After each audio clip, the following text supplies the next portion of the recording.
नमस्कार, मैं जगदीश शाह यानी जेएस आपके सामने फिर से हाजिर हूँ।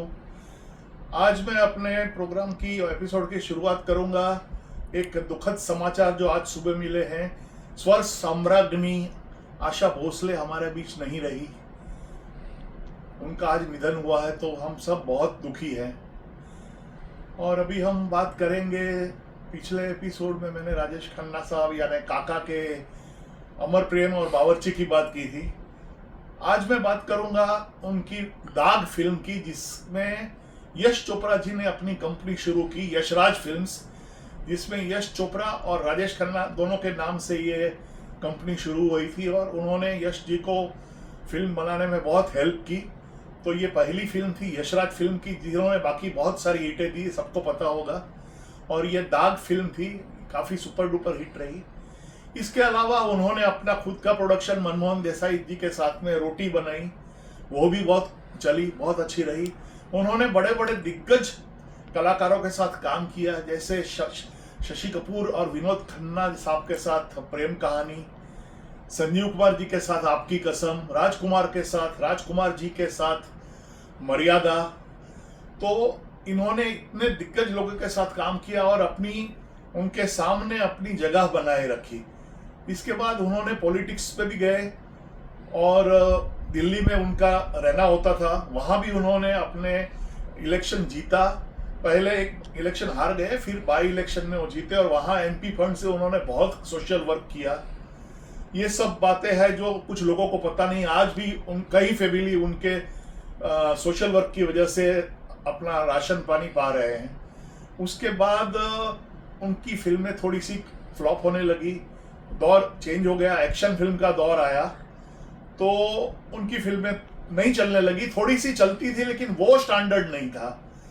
तो उनके बाद उनकी फैन फॉलोइंग ही कम हो गई। फिर उनकी कमबैक फिल्में भी आई, जैसे अवतार, अमरदीप, लेकिन वो चली, लेकिन वो जो पहले वाली जो सक्सेस थी वो नहीं मिली। तो एक वक्त ऐसा आया कि उनके सारे फैंस चले गए, उनके पास नहीं रहे। एक दिन उनके जन्मदिन पे, बर्थडे पे वो अपनी टेरेस पे खड़े थे और ये एक्सपेक्ट कर रहे थे कि हर बर्थडे के में जैसे ट्रक भरकर बुके आता था और फैंस उनके बिल्डिंग के आशीर्वाद के बाहर खड़े रहते थे। वो नहीं हुआ। तब उनका जो दोस्त उसके साथ में था, उनको पता चल गया। उन्होंने बोला my time is up now, और उनको बहुत दुख हुआ अपने फैन के जाने का। उसके बाद उन्होंने एक एड फिल्म की, बाल्की साहब ने, जो बड़े प्रोड्यूसर डायरेक्टर है, उनके साथ एक हेवल फैंस की एड फिल्म की। तो बाल्की साहब का ये कहना है कि इसके जैसा एक्टर मैंने आज तक नहीं देखा। इतने बीमार थे उस वक्त वो, उनके पैर में फ्रैक्चर था, वो खड़े नहीं हो सकते थे। और ये शूटिंग बेंगलोर में होनी थी, बेंगलोर में बड़ा स्पोर्ट्स स्टेडियम बुक किया था।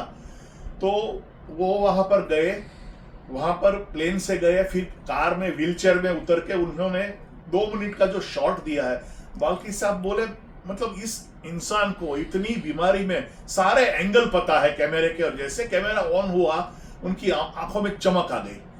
तो ये उनकी फिल्म थी जिसमें वो कहते हैं कि बाबू मोशाय मेरे फैन कोई मुझसे नहीं छीन सकता, और पीछे बैकग्राउंड में हेवल्स फैन होते हैं। तो ये उन्होंने एक ऐड की। उसके बाद उनकी तबीयत खराब होने लगी, समाचार आने लगे कि वो ब्रिजकैंडी में लीलावती में एडमिट हुए हैं। फिर ये सिलसिला चलता रहा कि इसको पता नहीं था कि उनको क्या हुआ है। एडमिट होते, घर आते, फिर एडमिट होते, फिर पता चला कि उनको एक कैंसर हुआ है और वो लास्ट स्टेज पे है। उनके फैन की हालत बहुत खराब हो गई। कुछ लोग जो आउट ऑफ इंडिया थे वो इंडिया में आ गए, उनको पता चल गया कि अब कुछ ही दिनों के मेहमान हैं। और 18 जुलाई 2012 वो दिन आ गया जिस दिन वो इस दुनिया को छोड़ के चले गए। मानो खुदा भी, ऊपर वाला भी रो रहा था। इतनी बारिश हुई उनकी अंतिम यात्रा में और इतने लोग जुड़े, इतनी बारिश में शायद 10 लाख लोग थे। इतने लोग सिर्फ मोहम्मद रफी साहब की अंतिम यात्रा में देखे गए थे। तो जब बांद्रा से ये चली अंतिम यात्रा पार्ला तक, पार्ला का फुट ओवर ब्रिज जाम हो गया और उस वक्त उसके फैन उन्होंने उनको अलविदा किया और वो गाना बज रहा था, बस आखिरी सुन ले, ये खेल है अपना, बस खत्म, ये साथी, ये मेल है अपना, सबने उनको अलविदा की, लेकिन आज भी वो अपने फैंस के दिलों में राज कर रहे हैं।